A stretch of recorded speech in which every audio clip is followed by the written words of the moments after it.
mga igsuon, piyesta sa usa sa mga apostles ni Kristo, nga igsuon ni San Pedro, Saint Andrew. Abi bitaw ninyo, kung ato bitawng itipo-tipo ang mga gospel stories, kung asa na mention kini si Andres, na ay pattern. Kabalo mo unsay pattern? Makita nato niya, he is someone who brings people to Jesus. Ebidensya?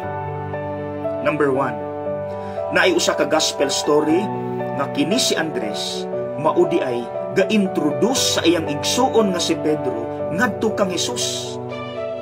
Siya mao'y gadala kang Pedro ngadto kang Hesus.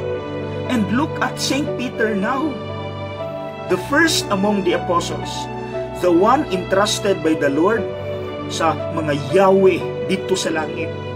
And he is our first pope because of Andrew. Na? Kaduha, kinipod si Andres mao'y gadala sa grupo sa mga pagano kadtong mga wala nagtuo og Dios, iyang gipaila-ila kang Kristo. See?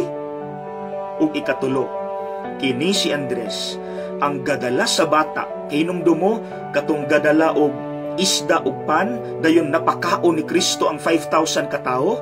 Si Andres mo ay ga-introduce sa bata kang Kristo. Na?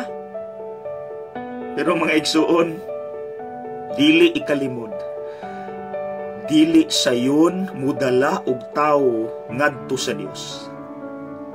Tinuod? Yes.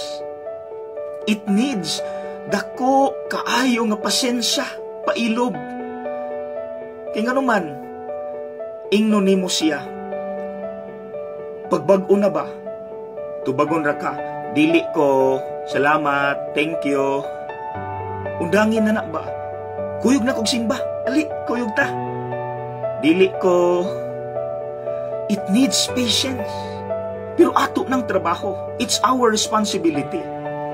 Maunang, while ato nang gitrabaho, mangayo tagtabang ni San Andres, kay maayo siya anak. Mauni ang atong buhaton. Sige gani. Bring to God just one person at a time. Aron dili ta ma-stress. Usa lang. Sige gani.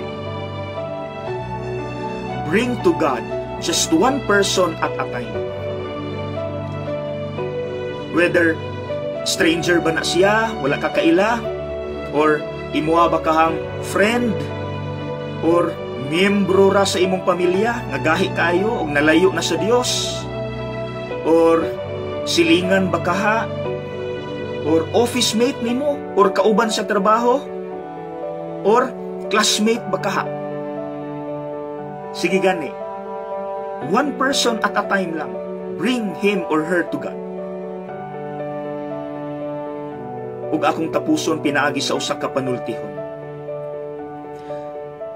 Your greatest contribution to the kingdom of God may not be something you do, but someone you raise.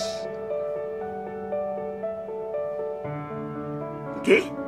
Akong balikon ha. Your greatest contribution to the kingdom of God may not be something you do, but someone you raise. So be like Andrew. Let us bring people to God. God bless!